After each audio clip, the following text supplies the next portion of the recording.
Olá, sejam muito bem-vindos. Já pararam para pensar nisso? Que a nossa vida, no fundo, é a soma dos nossos hábitos? É aquelas coisinhas que a gente faz todo santo dia, quase sem perceber? Pois é, hoje a gente vai mergulhar de cabeça na ciência que existe por trás disso tudo. E o mais legal, vamos descobrir como é que a gente pode pegar o volante e redesenhar esses padrões para, quem sabe, transformar a nossa vida. Pra gente começar, vamos fazer um exercício rápido. Pensa aí, na sua manhã de hoje. Qual foi a primeira coisa que aconteceu? Foi a mão buscando o celular ali do lado da cama? Foi o caminho direto pra cafeteira? Ou a ordem certinha de se vestir? A real é que, na maioria das vezes, isso não foi uma decisão pensada, sabe? Foram os hábitos tomando conta. O cérebro ali, no piloto automático. E pra gente ter uma ideia do poder que é transformar esses hábitos, vamos conhecer a história que é, impressionante da Lisa Allen. A jornada dela é a prova viva de que mudar não só é possível, como pode ser uma coisa radical, sabe? Mesmo quando parece que não tem mais saída. Olha só a situação. Aos 34 anos, a vida da Lisa era um caos. Ela estava obesa, com uma dívida de mais de $10 mil, fumava e não parava em emprego nenhum. Sério, menos de um ano em cada um. Agora, corta para alguns anos depois. A Lisa que os pesquisadores encontraram era outra pessoa, completamente. Magra, cheia de vida, correu uma maratona, zerou as dívidas e com uma carreira de sucesso. A mudança é tão grande que parece até mentira, né? Mas o que acendeu essa faísca? O que fez a chave virar? Foi um momento de crise total, no meio de uma viagem impossível pro Cairo. Imagina a cena. Ela tinha acabado de passar por um divórcio super difícil, se sentindo no fundo do poço mesmo. E aí, no meio do nada, ela teve um pensamento que mudou absolutamente tudo. Ela disse, senti como se tudo que eu jamais quisera tivesse desmoronado. Tinha que achar pelo menos uma coisa que eu fosse capaz de controlar.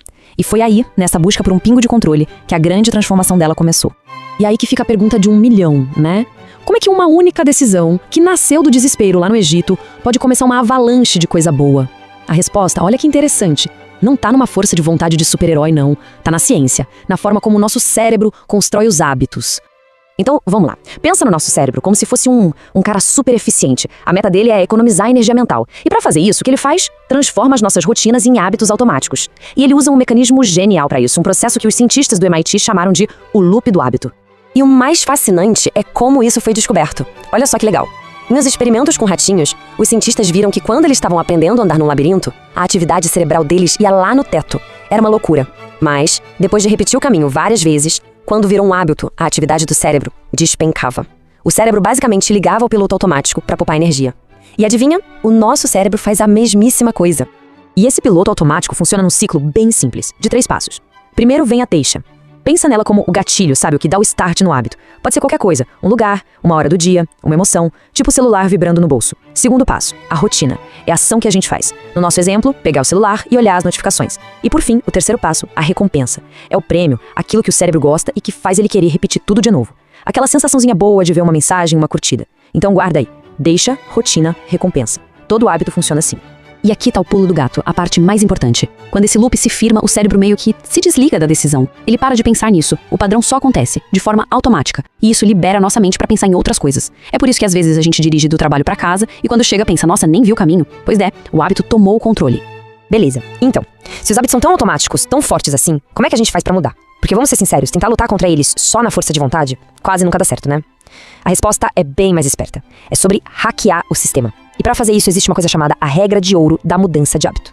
E a regra é de uma simplicidade genial e muito poderosa. A ideia não é eliminar um mau hábito, é substituí-lo.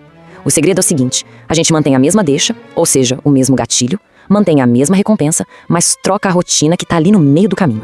Os Alcoólicos Anônimos, o AA, são um exemplo perfeito de como isso funciona na prática. Pensa só. A deixa para beber, para muita gente, é a ansiedade, a necessidade de se conectar. A recompensa que a pessoa busca é relaxar, escapar, ter companhia. O que o AA faz? Ele ensina a pessoa a identificar essa deixa e, em vez de ir beber, ela insere uma nova rotina. Vai para uma reunião, liga para um padrinho. E o resultado? A pessoa consegue a mesmíssima recompensa de alívio e conexão, só que por um caminho muito, mas muito mais saudável. É aqui que tá o grande segredo. Não dá pra simplesmente apagar o mau hábito como se ele nunca tivesse existido. A gente precisa transformar ele, mas atendendo aquele desejo profundo que tá por trás. A nova rotina tem que entregar a recompensa que o cérebro tá procurando, sabe? Se não entregar, a mudança não dura. Simples assim. Agora, vamos um passo além. Porque olha só, acontece que nem todo hábito é igual. Alguns são mais poderosos que outros. Eles têm um poder assim desproporcional. São os chamados hábitos angulares. E eles funcionam exatamente como a primeira peça de um dominó. Quando você derruba essa peça, ela inicia uma reação em cadeia de mudanças boas. Então, o que é um hábito angular? É um único hábito, um só, que quando a gente adota, ele começa uma reação em cadeia que vai mudando outras coisas na nossa vida que nem pareciam ter ligação. Que é um exemplo clássico? Fazer exercício físico. A pessoa não melhora seu corpo. Do nada ela começa a comer melhor, a dormir melhor, fica mais produtiva. Outro exemplo, arrumar a cama todo dia de manhã. Parece uma coisinha boba, né? Mas isso já cria uma primeira sensação de disciplina que muitas vezes se espalha pelo resto do dia. E isso nos traz de volta para a história da Lisa. Lembram dela lá no Cairo? A vida dela inteira virou de cabeça para baixo, mas não foi porque ela tentou mudar tudo de uma vez só, não. Foi porque ela achou e se concentrou em um único e super poderoso hábito angular. O primeiro passo dela, a decisão, foi parar de fumar para conseguir fazer uma trilha no deserto. Esse foi o hábito angular dela. E para substituir o cigarro, o que ela fez? Começou a correr. A corrida fez ela querer mudar a alimentação para ter mais energia, aí ela começou a dormir melhor, isso aumentou a produtividade no trabalho. Com mais foco, ela começou a organizar as finanças, a economizar, correu a tal maratona e, no fim, comprou uma casa. Viu só? Uma peça de dominó foi derrubando a outra. A mágica dos hábitos angulares é essa. Eles criam o que a gente chama de pequenas vitórias. E essas primeiras vitórias fazem muito mais do que só dar um empurrãozinho. Elas mudam a forma como a gente se vê. Elas provam pra gente mesmo que sim, mudar é possível e que coisas ainda maiores estão ao nosso alcance. No fundo, elas constroem a nossa crença. A história da Lisa, no fim das contas, nos mostra uma verdade que é libertadora. Não é preciso consertar tudo de uma vez. Às vezes, o grande segredo é só encontrar a primeira peça do dominó. Então, pra gente fechar, fica aqui uma reflexão. Pensa aí, com calma. Qual seria aquela única, pequena mudança que, se fosse feita com consistência, poderia começar uma onda de outras coisas boas na sua vida? Porque identificar esse hábito angular pode ser o primeiríssimo passo para uma grande transformação.